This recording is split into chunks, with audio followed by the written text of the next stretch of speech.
So we'll just take today, inshaAllah, Shaykh Fawzan, Hafidhahullah's introduction, and then next week start on the main text of the book, inshaAllah. So we begin with what occurs on page 39 of this Saudi edition. Bismillahir Rahmanir Rahim.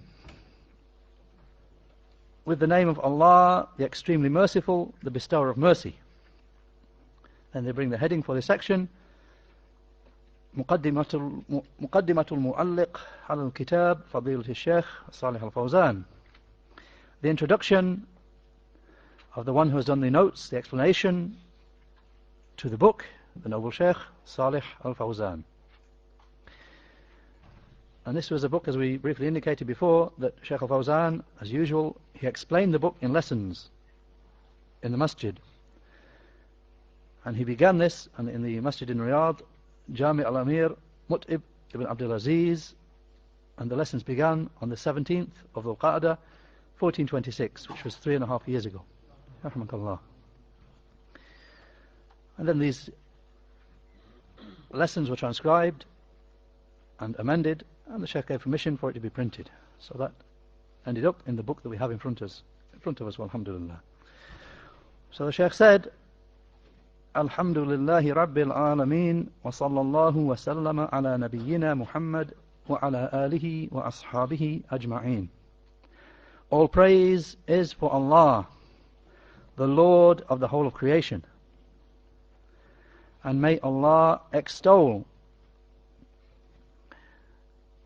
make mention of and praise, and may He send peace and security upon our Prophet Muhammad and upon his true followers and all of his companions.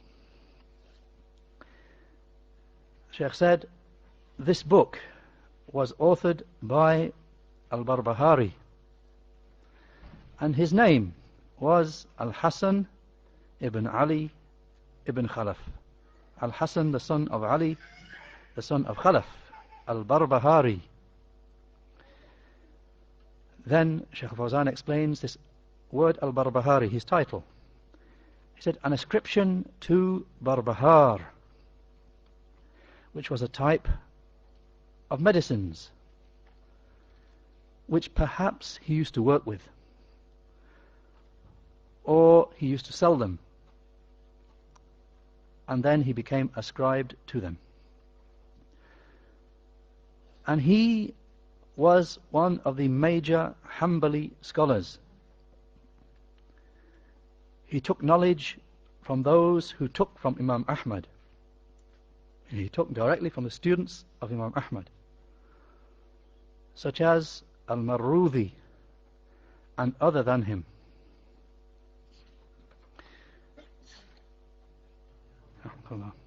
And they mention, and we'll mention for the benefit inshallah in the footnote here, they mention a small biography of this major student of Imam Ahmad, who we mentioned briefly last week, Al-Marruzi. So they mention in the footnote here that he was Ahmad ibn Muhammad ibn al-Hajjaj ibn Abdul Aziz, the one well known as Abu Bakr al-Marruzi. Ibn Abi Ya'la said, Ibn Abi Ya'la is the author of the book of biography, famous biography of the Hanbali scholars, Tabaqat al-Hanabila, the levels of the Hanbali scholars, yarhamkallah. Meaning the students of Imam Ahmad, and then the next generation, and the next generation, all up to the time of the author. Rahmakallah.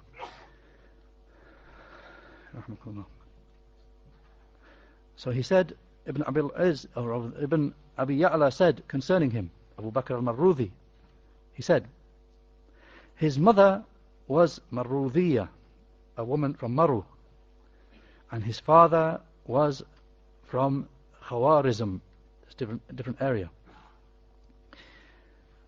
And he was the one who had precedence amongst the students of Imam Ahmad because of his wara', his piety, and our Imam, meaning Imam Ahmad, used to enjoy his company and used to be at ease with him.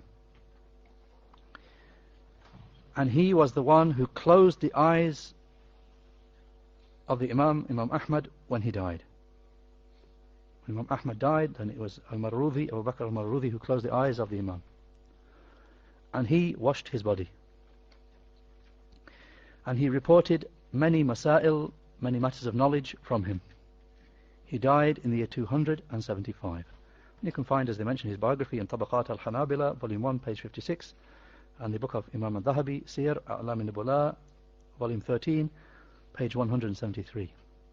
So back to the main explanation of Shaykh Fawzan, he said that he took, referring to Imam al-Barbahari, he took from those who took from Imam Ahmad, such as al-Marudhi and others. And he acquired a vast amount of ilm, of knowledge, tabahara. He acquired a huge amount of knowledge. He took aqidah, creed and belief, and he took fiqh, and he took knowledge from the major imams. And the name of the book is Sharhu Sunnah. Sharhu Sunnah, the book of Imam al-Barbahari, Sharhu Sunnah. Literally an explanation of the Sunnah. Shaykh Fawzan said, what is meant by as-Sunnah, the Sunnah here, is Tariqatul Rasul sallallahu alayhi wasallam. What's meant by the word as-Sunnah in the title of the book, explanation of the Sunnah, is the way of the Messenger sallallahu alayhi wasallam. It does not mean the technical usage applied by the scholars of hadith, that it is whatever is established from the Prophet sallallahu alaihi wasallam with regard to sayings or actions or tacit approvals. In this usage, that's not what is meant here. The usage of the muhaddithin, people of hadith, scholars of hadith, they describe the Sunnah as being whatever is established from the Prophet sallallahu alaihi wasallam, whether it be a saying or an action or a tacit approval. Shaykh Fawzan is saying what's meant by the word as-Sunnah here in the title of the book, Sharh as-Sunnah, is not that terminology. Rather, it's more general than that. He said, rather, its meaning is that which is wider and more general. And it is Tariqatul Rasul, the way of the Messenger sallallahu alaihi wasallam, and the way of his companions, and the way of as-Salaf as-Salih, the way of the pious predecessors. This is the Sunnah as-Sunnatul Ma'thura. This is the Sunnah as found in the narrations. Whether it be in the matter of i'tiqad, creed and belief, or in the matter of ibadah, worship, or in the matter of fiqh, or in al-adab, the book, the matter of manners and behavior, wal-akhlaq. All of this is called as-Sunnah in the general sense.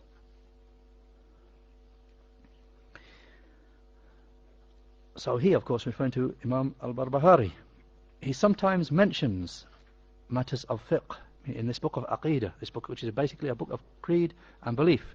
He sometimes mentions matters of fiqh, such as wiping upon the socks, al-masah al-khuffayn, and the matter of nikah al-mut'ah, the matter of mut'ah marriages. He mentions these, even though it's a book of creed and belief, but he mentions these which are matters of fiqh. The Shaykh said, in order to rebut, to do rad, to rebut the deviated sects who disagree concerning these matters. What's the like of the Shia and so on, the Khawarij and so on, who disagreed even about these matters of fiqh. So he refutes them in the matters of creed and belief, and he also refutes them in some matters of fiqh as well. Where the people of Sunnah have agreement, he'll refute the people of innovation on those matters, such as the Shaykh said, wiping upon the socks, and the matter of mut'ah.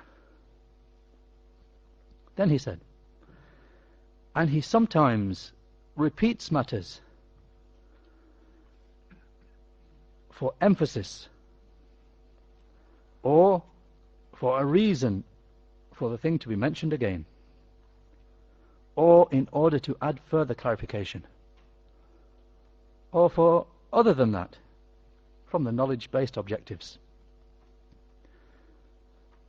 So in summary, it is Kitabun Mufid. It is a useful book, a book containing fa'idah, benefit.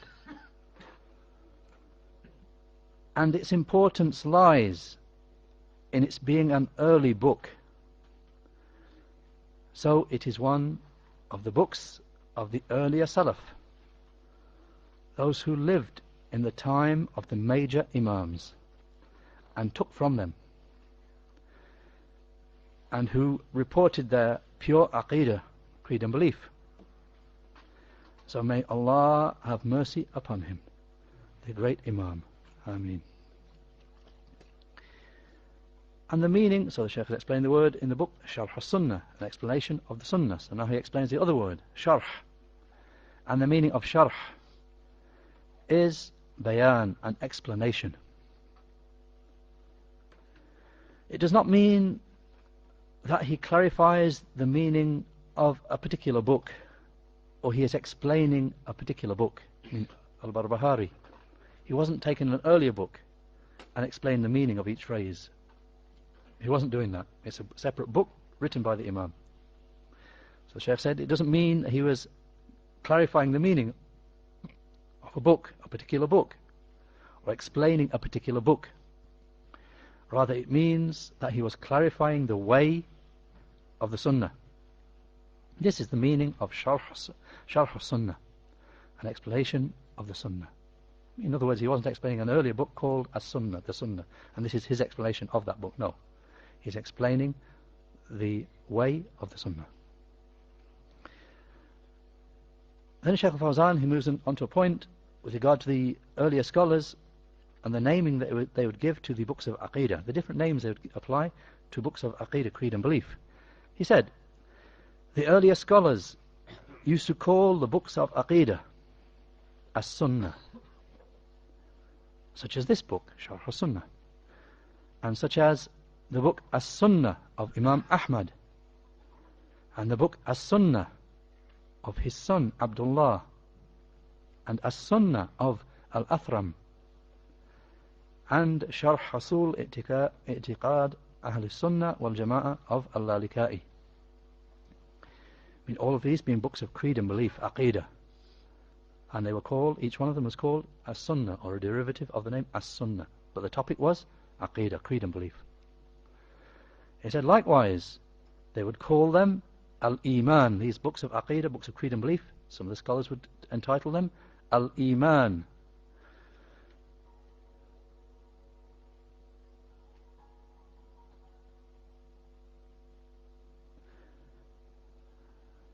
So, some of them would place within books a book called Kitabul Iman, the book of Iman, the book of true faith, just as is present in the book of the Sahih al-Bukhari and Muslim, meaning within Sahih al-Bukhari and within Sahih Muslim there is a chapter, Kitabul Iman, the book of Iman.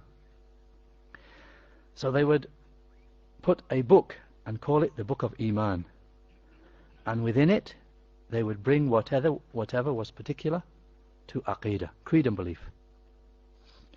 With regard to Iman, true faith in Allah and His angels and His books and His messengers and the last day, and Al-Qadr, pre-decree, the good of it and the bad of it. And they would call that Al-Iman. Likewise, they would call it Ash-Shari'ah. I mean, some of the scholars of the early times, they would write a book of, they would compile a book of Aqidah and call it Ash-Shari'ah, such as the book Ash-Shari'ah of Imam Al-Ajurri, Ash-Shafi'i. And they would sometimes call it At-Tawheed, such as the book At-Tawheed of Ibn Khuzaymah, and the well-known books of Tawheed. Rahmakallah. And they would also be called Al-Aqidah. They'd write some books with the actual title Al-Aqidah. And Al-Aqidah is ما يعتقده القلب ويدين به ويجزم به. They would write these books of creed and belief and call them actually sometimes al-aqidah of such and such.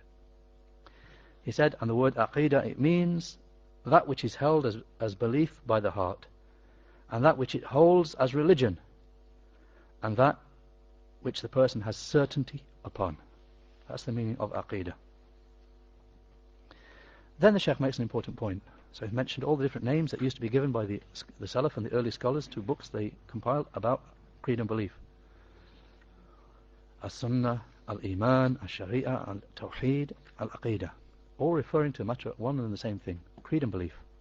The Shaykh said, and all of these names, there is no ikhtilaf. Different words were used for the titles here. Doesn't mean there's any disagreement between these books, this one and that one. This one's opposite to that. No, the Shaykh said there's no disagreement between them. For they are multiple names for one and the same thing. So these are different words used for the same meaning.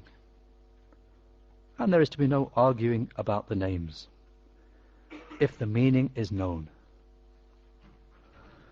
So this is not a case of ikhtilaf, differing. Rather, it is just a case of using different terms.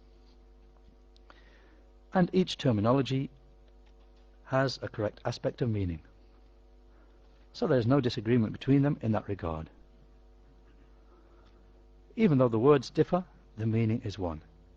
And all of them are referring to one and the same thing, the correct belief.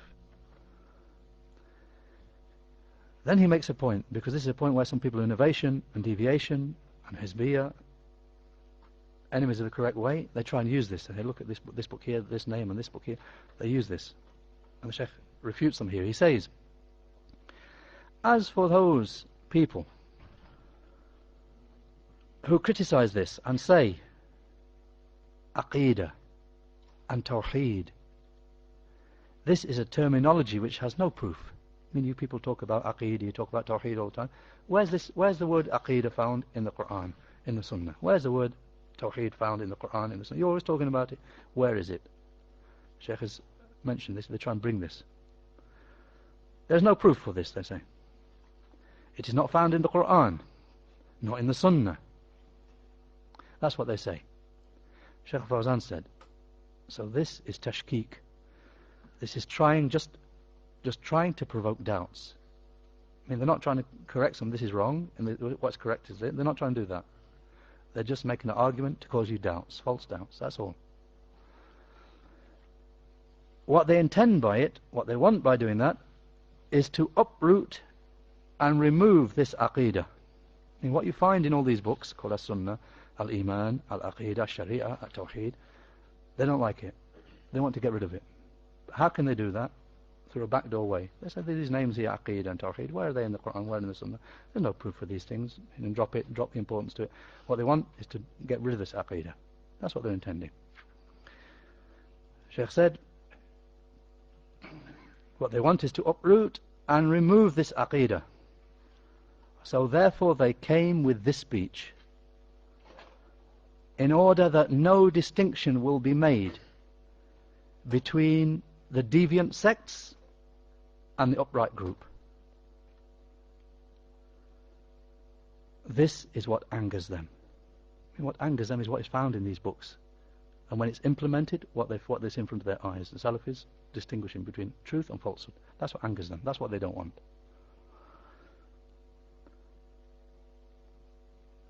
And so that the people of falsehood will no longer be refuted. That's what they want. And so that the people of falsehood will no longer be refuted. This is the intent of those of them who have some learning. And as for the rabble and the riffraff, I mean ignorant followers, those who just take up from the rubbish tip of ideas, then they just repeat these sayings that they've heard, as is found in some of the newspapers and some of what they call publications. So it is not permissible to turn any attention to the like of these doubts that are raised and to these matters. And don't trouble yourself with the like of that. Where's I have to start searching now? Where in the Quran does it mention the word aqidah? These books of the Salafiyah, they use the word, aqidah or tawheed. I've got to try and where's the evidence for that? What's the answer to these people? The Shaykh's made it clear what these people are trying to do. They're just causing you trouble, causing you problems. There's no need to even, as the Shaykh said, it's not permissible even to turn attention to the like of this. The Shaykh said, so this correct belief that the scholars have written from earlier times upon with these books, this is something which the Ummah has proceeded upon and given attention to in order to distinguish between the truth and falsehood. They spent years of their lives learning and writing down the correct aqidah and teaching it and passing it on generation after generation for that purpose, so that the truth will continue to be distinguished from the falsehood. And these people come along with these futile arguments to try and wipe that away, so that falsehood becomes mixed up with the truth. People of truth, people of falsehood, all mixed together. You can't tell the difference. That's what they want. So the Shaykh said, so this is something which the Ummah has proceeded upon and do in order to distinguish between the truth and falsehood, and between guidance and misguidance. However, those people have their own purpose in doing this. They want to merge all of the people together, and that there would not be anything to differentiate between an atheist and an evil heretic and a person who is upright, or one who is an innovator, mubtadi'. Rather, they want all the people to remain beneath the umbrella of the name of Islam. As they say, we're all Muslims. Let's leave all these differences. We're all Muslim underneath this big umbrella of Islam. All these deviant sects and everything. We're all Muslim. We're all beneath this Islam. So that the Muslims, and here's the argument that they try and use, so that the Muslims will remain united. We've got to leave aside any talk about aqidah, leave aside the books of the Salaf about aqidah have been written for centuries, leave them aside, leave aside speaking against the people of innovation, heresy, leave it, stop it, in the name of unity of the Muslims, they claim. Shaykh Fawzan said, so we say to them, the Muslims will not be united except upon correct aqidah, correct creed and belief. It won't happen. Aqidah is what united the companions when they had been divided. And previously, before Islam, they were divided, at war with each other. Aqidah, the Shaykh said, that is what united them. Just as He, the Most High, said, وَاذْكُرُوا نِعْمَةَ اللَّهِ عَلَيْكُمْ إِذْ كُنْتُمْ أَعْدَاءً فَأَلَّفَ بَيْنَ قُلُوبِكُمْ. The ayah 103 of Surah Al-Imran, the third surah, with the explanation, and remember the favor of Allah upon you, that previously you were enemies, and He joined your hearts together.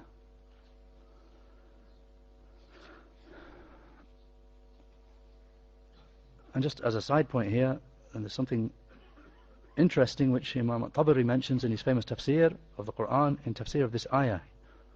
He mentions with a good chain of narration from Qatada, from the Tabi'een, just so that we understand something of the condition that the scholars, if you read in the books of tafsir and books of history, they mention with regard to the Ansar of Medina, for example, the Muslims of Medina, that they were formed into the two great tribes, Al-Aws and Al-Khazraj, and they were at war with each other for centuries. They had huge wars which kept reappearing over the slightest thing. They'd have a feud over a small thing, and it would carry on for tens of years, for centuries even, the slightest thing. And they had, as the scholars say, absolute hatred for each other. That was before Islam. Absolute hatred for each other, and they actually fought and were at war with each other. And likewise, at Tabari, he mentions that regarding an explanation of this ayah.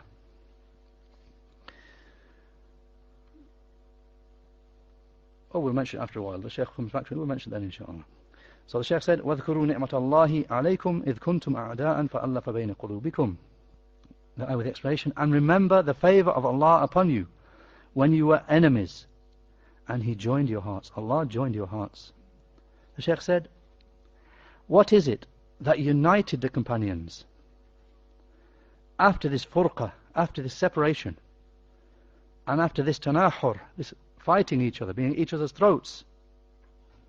What united them except this aqidah, this creed and belief, which is the meaning of La ilaha illallah Muhammadun Rasulullah. None has the right to be worshipped except Allah. Muhammad is the messenger of Allah. So nothing will unite the people except for the correct aqidah, correct belief. But if the people differ and disagree in their aqidah, their belief, then they will never unite. Contrary to what these people say, we leave aside differences even in aqidah and we just unite. The Shaykh said, if the people are differing in their aqidah, their creed and belief, they will never, ever be able to unite, ever. As for, then the Shaykh moves on, as for differing in matters of fiqh, involving ijtihad, matters that can be understood from an evidence one way or another, then this will not affect. In the ummah, we have difference in fiqh based upon ijtihad. This will not affect the matter, and it will not necessarily produce separation nor enmity, because this is ijtihad which can be permitted. However, differing in aqidah, creed and belief, is not permitted, and those who differ concerning it, creed and belief, will never unite, ever. Those who differ in aqidah will never unite, no matter what attempts there are to bring it about, because this person intends to gather, intends to unite those things which are opposite to each other, and it will not be possible to unite opposites and things which contradict each other. The Shaykh said, so if those people actually desire, I mean, if it's not just a saying upon their tongues, I mean, ignore aqidah because we want unity, if they're not actually saying that, knowingly trying to just get rid of the correct aqidah with no other intention except that evil intention, if they actually do intend unity and they're going the wrong way about it, the Shaykh said, if they do actually desire the unity of the Muslims, then what is upon them, first of all, the aqidah which the messengers from the first of them to the last of them used to give importance to, and which they used to begin with. It is upon them to unify this first. So if they unify the aqidah, meaning unify all the people upon the correct aqidah, get the people to come all upon the correct aqidah, then the ummah will be united. This is if they are actually serious and sincere in their call. However, they mock the person who speaks about aqidah. I mean, an indication these people are not actually even sincere. They're not really thinking about Muslim unity at all. It's just a word they use, an excuse, and a proof that they're actually very often not sincere, the Shaykh said, is that they mock the person who speaks about aqidah and who calls to the correct aqidah. And they say, this person declares the people to be kafirs. He wants to just split use the people who are called to Tawheed of. You just go around doing takfir of people declaring Muslims to be kafirs. He just wants to split up the Muslims. He wants such and such. He actually wants such and such, to the end of what they say. The Shaykh said, so we say to them, you will never be able to gather the Muslims upon something other than the correct aqidah. For if the aqidah, the creed and belief, were united, then the people would unite easily. I mean, all the people, here, there, wherever, were united, they all came to upon correct belief, they'd very easily unite. Then the Shaykh quotes the ayahs as a proof. هو الذي أيدك بنصره وبالمؤمنين وألف بين قلوبهم لو أنفقت ما في الأرض جميعا ما ألفت بين قلوبهم ولكن الله ألف بينهم إنه عزيز حكيم. Surah Al-Anfal, the 8th surah, ayah 62 to 63. With the explanation, Allah is the one who strengthened you with his aid and through the believers, and he united their hearts. if you had spent all that is upon the earth, you could not have united their hearts. However, Allah united them. He is the Almighty, the All-Wise. Then the Shaykh quotes the second ayah as an evidence. وَاذْكُرُوا نِعْمَةَ اللَّهِ عَلَيْكُمْ إِذْ كُنْتُمْ أَعْدَاءً فَأَلَّفَ بَيْنَ قُلُوبِكُمْ فَأَصْبَحْتُمْ بِنِعْمَتِهِ إِخْوَانًا وَكُنْتُمْ عَلَى شَفَا حُفْرَةٍ مِّنَ النَّارِ فَأَنْقَذَكُم مِّنْهَا كَذَلِكَ يُبَيِّنُ اللَّهُ لَكُمْ آيَاتِهِ لَعَلَّكُمْ تَهْتَدُونَ. Surah Al-Imran, the same ayah that came earlier with the longer wording here. Third surah, ayah 103, with the explanation. And remember Allah's favor upon you, that you were previously enemies, and He united your hearts, so that you became by His favor brothers. And previously you were on the edge of the pit of the fire, about to fall into it on account of your disbelief, and He saved you from it. Likewise, Allah makes clear His signs to you, that you may be guided. With regard to the side point, then the tafsir, as we mentioned, from Tafsir al-Tabari, with his good chain of narration from Qatada, from the Tabi'een, Qatada ibn Di'ama, famous Tabi'i who's famous for giving tafsir, he said, with regard to the situation of the Ansar, the Aus and the Khazraj, the situation before Islam and then after Islam, that he said, this group of the Arabs used to be the most downtrodden of the people, and the ones who were most wretched in life, those who were most clearly upon misguidance, and the most naked, ones having the least amount of clothing, and the ones who were the most hungry.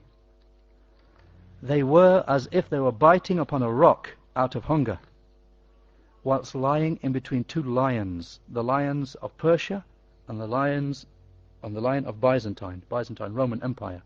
Two huge empires at the side waited to eat them up.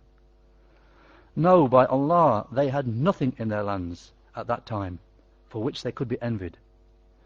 Whoever amongst them lived in a state of wretchedness, and whoever died was thrown down into the hellfire. They would be devoured by others, but did not themselves have anything to eat.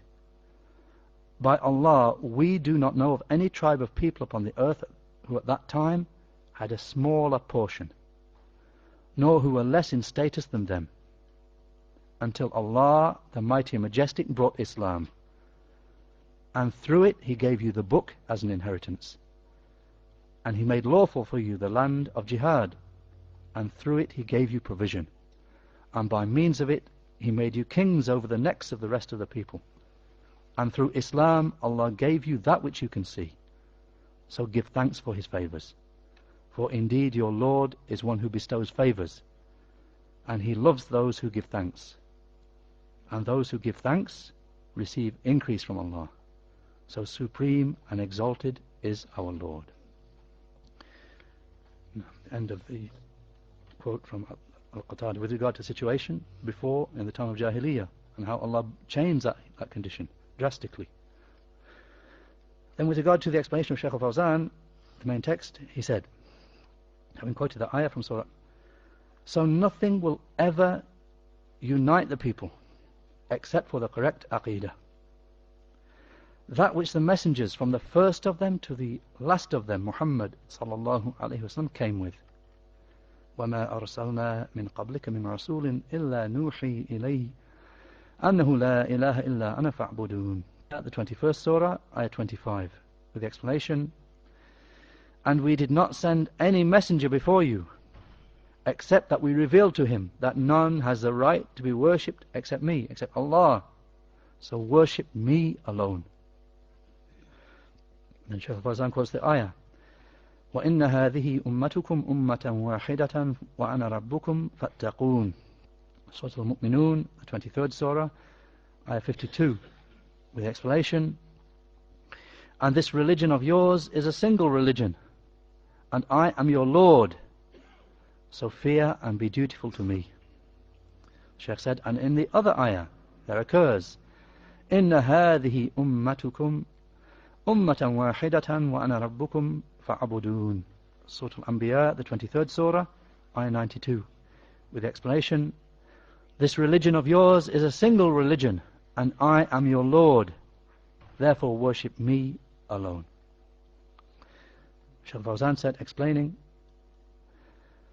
they will not come together, they will not be united, except upon the worship of the single Lord. And He is Allah, the Perfect and Most High. Because He is the true Lord, and others beside Him are false and futile. ذلك بأن الله هو الحق وأن ما يدعون من دونه هو الباطل وأن الله هو العلي الكبير. Surah Al-Hajj, the 22nd Surah, Ayah 62. With the explanation, that is because He, Allah, is the one who is truly worshipped, and whatever is called upon besides Him is falsehood. And Allah, He is the Most High, the Most Great. Shaykh Fawzan said, so this is the arena, this is the field or scope for uniting the Muslims, if they are true and sincere. Let them correct the Aqeedah. I mean, that's where unity is going to come about, if the Aqeedah is corrected. So if these people are sincere, let's see them working in that field, the correction of Aqeedah, and expelling deviation and introduced impurities from it,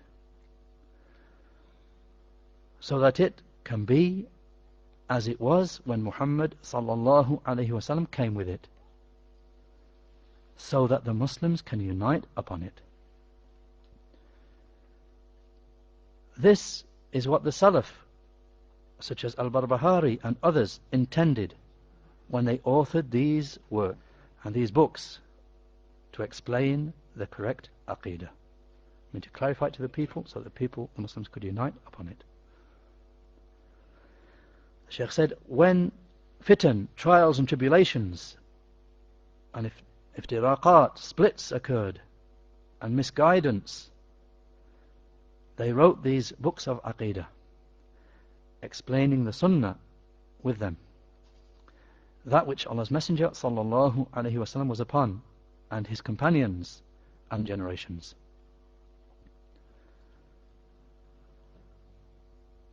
That which is such, the Sunnah, that which is such that whoever adheres to it will be saved, and whoever deviates from it will be destroyed. That concerning which Allah's Messenger sallallahu alaihi wasallam said, "Taraktukum ala al-bayda layluha kanahariha." There's a kasra crept into layluha there for some reason. Taraktukum ala al-bayda layluha kanahariha. I have left you upon a clear white way. Its night is just the same as its day.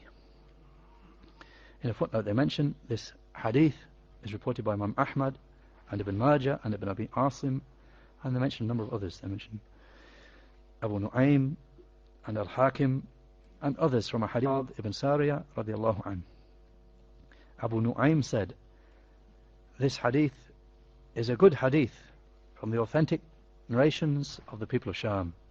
And Al-Hakim said, this hadith is authentic. And Al-Mundhiri said in his book Targhib wa Tarhib, this chain of narration is Hasan. And likewise Shaykh Al-Albani rahimahullah declared this hadith to be sahih, authentic. Taraktukum ala al-bayda layluha kanahariha. I have left you upon a clear white way. Its night is just the same as its day. I mean, night time just the same, just as clear as daytime. Shaykh Fawzan said, Allah the Majestic and Most High said, اليوم يئس الذين كفروا من دينكم فلا تخشوهم واخشون اليوم أكملت لكم دينكم وأتممت عليكم نعمتي ورضيت لكم الإسلام دينا. Surah Al-Ma'idah, the 5th Surah, Ayah 3. With the explanation, this day have those who disbelieve given up all hope of your religion. So do not fear them, but rather fear me.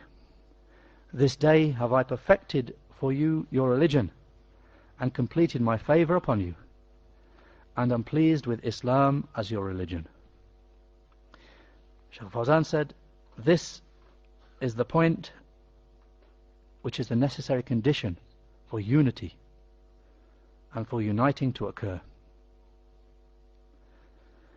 But as for it being said, نجتمع على ما اتفقنا عليه ويعذر بعضنا بعضا فيما اختلفنا فيه. So as for, obviously he's quoting here a famous saying of the Ikhwan al-Muflisin, saying of Hassan al-Banna, their founder, or his followers. As for it being said that we will gather together upon what we agree about, and as for what we disagree about, then we'll just pardon each other. This is the saying of the Ikhwan, this is not the saying of the Salaf, the Salafiyun, this is the saying of the Ikhwan, Muflisin, that we'll gather together upon whatever we can agree upon, and whatever we disagree about, then we'll just leave it, we'll pardon each other about that. The Shaykh said, this is something impossible if it refers to differing in Aqidah. They use it unrestrictedly, Aqidah, everything, they leave aside all difference, doesn't matter. Just point. Shaykh said, if that is used on Aqidah, it's impossible to do this, to unite and to just pardon each other about differences in Aqidah. Then he said, however, if it is differing in the matter of fiqh and matters of questions of fiqh, which are possible, can be this way or that way, then that may be allowable. مع أن الواجب اتباع الدليل, even though what is still obligatory is following the evidence. I mean, even in the matters of fiqh, we don't take it unrestricted and say, yeah, fiqh, we can differ, it doesn't matter, Aqidah we can't differ, fiqh, that's an open door, it doesn't matter, we can differ, we can differ about Aqidah, we can differ about fiqh rather, that doesn't matter, he will say this, he says that, it doesn't. Shaykh said, no, it's not the case. The Shaykh said, there can be differences in matters of fiqh, matters which are muhtamala, which could be taken that in accordance with the evidence, it could be taken this way, it could be taken that way. That may be allowable. Even though even there what is obligatory is following the evidence. Even in matters of fiqh. He the Most High said, and Shaykh quotes the evidence for that. He the Most High said, فَإِن تَنَازَعْتُمْ فِي شَيْءٍ فَرُدُّوهُ إِلَى اللَّهِ وَالرَّسُولِ. Surah An-Nisa, the 4th surah, ayah 59. With the explanation, so if you differ about anything, even if it's matters of fiqh, whatever it is, if you differ about anything, then refer it back to Allah and to the Messenger. So the Shaykh makes a point here, and this is something probably worth pointing out. Sometimes people say, matters of Aqidah, we've got to be the same. There can't be any difference. Matters of fiqh, we can differ, it doesn't matter. Unrestrictedly, they say it like that. Matters of fiqh, we can differ. The Shaykh is pointing out something very important here, that we don't say that. Unrestrictedly, matters of fiqh, it doesn't matter. You say this, and he said that, and there's a hadith here, and the Shaykh said that. We take what you like. The Shaykh said, no. What's obligatory, still even there, is following the proof. If, for example, there's a difference, a Shaykh says something with his evidence. Shaykh A says something with a hadith. Shaykh B says something with the evidence, and he's got a hadith. You take A, and I take B. Both sides have got hadith, no problem. What the Shaykh said, no problem there. You've got an evidence, there's got an evidence. The Shaykh understands that hadith this way, the other Shaykh understands the hadith that way, no problem. No. The problem comes, what happens, the problem comes when Shaykh A has got the hadith, and you follow Shaykh B. Shaykh B said that he might have evidence, but you don't know it. All you know is Shaykh B said something different. What's his evidence? Shaykh A has got the hadith. I'll tell you the hadith. He said, no, I'm not following that. I'm following what Shaykh B is saying here. What's his evidence? Don't know. Why aren't you following the hadith of your Messenger sallallahu alaihi wasallam that you know to be authentic? Because I'm following Shaykh B here. What's his evidence? I don't know. This is a blameworthy taqleed that if you have this attribute in you, you need to check it and correct yourself. You've got a major problem here that you need to correct. Hadith on this side, and you're not following it? In favour of what? What a man said? Somebody besides the Messenger sallallahu alaihi wasallam. If you find yourself with a symptom, you need to check your Salafiyya. Are you really a Salafi? Are you really following the book and the Sunnah? What Sunnah? The Sunnah is there with Shaykh A. Shaykh B, you don't know his evidence. Maybe I have one, but you don't know it. You're not following the hadith, you're following this one. You need to check your Salafiyya, and you need to check the second part of your Shahada. Muhammadun Rasulullah. This is why we need to go back to basics. Is it that we learn the details and we forget the basics? Muhammad is the Messenger of Allah. we don't take anyone's saying over the saying of Allah's Messenger sallallahu alaihi wasallam, what happens here? So just the point here that sometimes we need to check our basics again. So if you find this happening, then check your basics. As Ibn al-Qayyim mentions in I'lam al-Muwaqqi'een, the famous saying of Imam Shafi'i, that the people are agreed that a person to whom the Sunnah of Allah's Messenger sallallahu alaihi wasallam becomes clear, then it is not permissible for him to follow the saying of anyone else besides him. Scholars agreed upon that.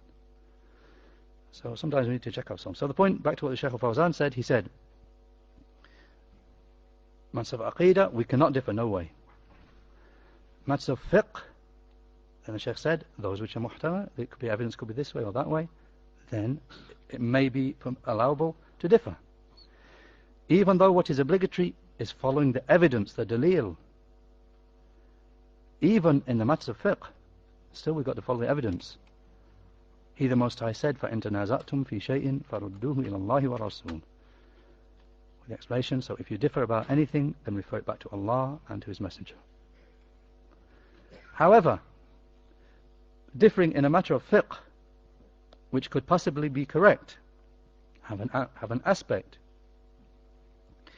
will not bring about division between the Muslims. Incorrect differing. This Shaykh understands the hadith that way. This Shaykh on the other side, he understands the hadith a different way. Then that should not bring about any difference between the Muslims, whichever side you took. The Shaykh is a good example of that, he says. And therefore, the Ahlus Sunnah, the people of the Sunnah, contain within them the Hanafi. And they contain within them the Maliki. And they contain within them the Shafi'i. And they contain within them the Hanbali. I mean, the people of the Sunnah, you'll find some of them are Hanafi. Some of them are Shafi'i, some of them are Maliki, some of them are Hanbali. Obviously, from examples of that, we can the Hanafis from famous scholars of the Sunnah who are Hanafi. For example, At-Tahawi, Imam At-Tahawi. They explain over his book Ibn Abil Izz, they were Hanafis, but they were upon the Sunnah. Likewise, amongst the Malikis, Ibn Abi Zayd al-Qayrawani, Ibn Abdul Barr, they were Malikis, but they were people of the Sunnah who had to Aqidah upon correct belief. Amongst the Shafi'is, Ad-Darimi, Al-Lalikai, they were Shafi'is in fiqh. In Aqidah, they were upon the Sunnah. And likewise, the Hanbalis, as the Shaykh mentioned, there are many, of course. Al-Barbahari himself, Ibn Qudama, Ibn Rajab, many of them. So the Shaykh said that's why he's saying that people of the Sunnah, you'll find within them people are differing in fiqh. Hanafis, Malikis, Shafis, and Hanbalis. And they did not differ. They didn't disagree and be opposite to each other. And all praise is for Allah. And they did not separate. In the fact that he had some views in fiqh and he had some different views in fiqh, it didn't separate them. Because these were matters of ijtihad, personal deduction, in matters of fiqh, which had aspects of correctness, and all had angles of possibly being correct from the evidences. But as for Aqidah, then their Aqidah was one. The Hanbalis and the Shafi'is and the Malikis and the Hanafis, their Aqidah was one. Then the Shaykh makes an important point here, because obviously these days we find many people, instead of the person coming out and being open to you with his face and saying, I'm a Sufi, I'm a Shadhili, I'm a this, they won't say that to you. They won't come and say, I'm calling you to Sufism. They'll say, they'll use this thing here. They'll say, I'm a Shafi'i. I'm upon the way of Imam Shafi'i. I'm following the books and the tradition of Imam Shafi'i. So listen to what I've got to say. And then they teach you Sufism. Or I'm a Maliki. They won't say, I'm a Sufi. I'll call you to Sufism. No, they say, I'm a Maliki. So they're trying to use this point here, and they pretend that they're following the Imams of, the great Imams of the Sunnah. The Shaykh points this point out. He says, even though amongst their followers, I mean the A'imma of the Hanafis and the Malikis and the Shafi'is and the Hanbalis, they're people of the Sunnah. The Imams were people of the Sunnah. He said, however, amongst their later followers, there were those who contradicted them in their Aqidah. I mean, later on people came and said, I'm a Hanafi, I'm a Maliki, I'm a Shafi, I'm a Hanbali, where they were not true followers of their Imams, not upon correct belief. There came amongst their later followers those who contradicted them in Aqidah. This is found amongst the Hanbalis, and it's found amongst the Hanafis, and it's found amongst the Shafi'is, and it's found amongst the Malikis. There is to be found amongst them those who contradict the Imams in their aqidah. In fiqh, this person in fiqh, he claims, look, my fiqh is the same as the fiqh of Abu Hanifa. If you check his aqidah is totally different to the aqidah of Abu Hanifa, rahimahullah, and so on and so forth. The Shaykh said, so they are only ascribed to them in fiqh alone. But as for aqidah, then he contradicts them in it. So those people cannot be truly counted as being followers of the Imams. Even if the person claims or shouts out, I'm a Hanafi, I'm a Hanafi, it doesn't matter. He's not a true follower of the Imam. Because they only follow them in one thing, but they contradict them in something which is more important, in aqidah. What you follow the Imam in fiqh, in matters of fiqh. In aqidah you differ with him. What he believed you don't believe. You hold different belief to him. How can you be his follower? The Shaykh said, so they are not counted as being from the followers of the Imams when they contradict them in aqidah. This is what led, the Shaykh said, this is what led the scholars such as Barbahari and others to detail the correct way taken from the Book of Allah and the Sunnah of His Messenger and the way of the Salaf, in order that the Muslims could proceed upon it. And this is nasiha. We don't say this is splitting, writing these books, studying these books and teaching these books. We don't agree to that. This is splitting the Muslims. Rather, this is sincerity, nasiha, for Allah and for His Messenger and for His book and for the rulers of the Muslims and for their general folk. But as for if the matter were kept hidden, I mean, if what they wanted, if we keep quiet about it, close the books, don't study aqidah, if that happened, if this matter were kept hidden and not made clear, and these books were not written, then many people would go astray. So these works were therefore, and all praise is for Allah, a favor from Allah. These works are a favor from Allah, the Mighty Majestic, and a proof from Him, a proof from Allah upon His creation. لِيَهْلِكَ مَنْ هَلَكَ عَنْ بَيِّنَةٍ وَيَحْيَى مَنْ حَيَّ عَنْ بَيِّنَةٍ. Surah Al-Anfal, the 8th surah, ayah 42. With the explanation, so that whoever goes to destruction, whoever dies or goes to destruction, or whoever disbelieves in some explanations, can go to destruction upon clear proof, having clear proof. And whoever lives can live upon clear evidence. Walhamdulillah wa sallallahu ala Muhammad. And what follows is the main text of the book, the explanation of Shaykh Fawzan. Walhamdulillah wa sallallahu ala Muhammad.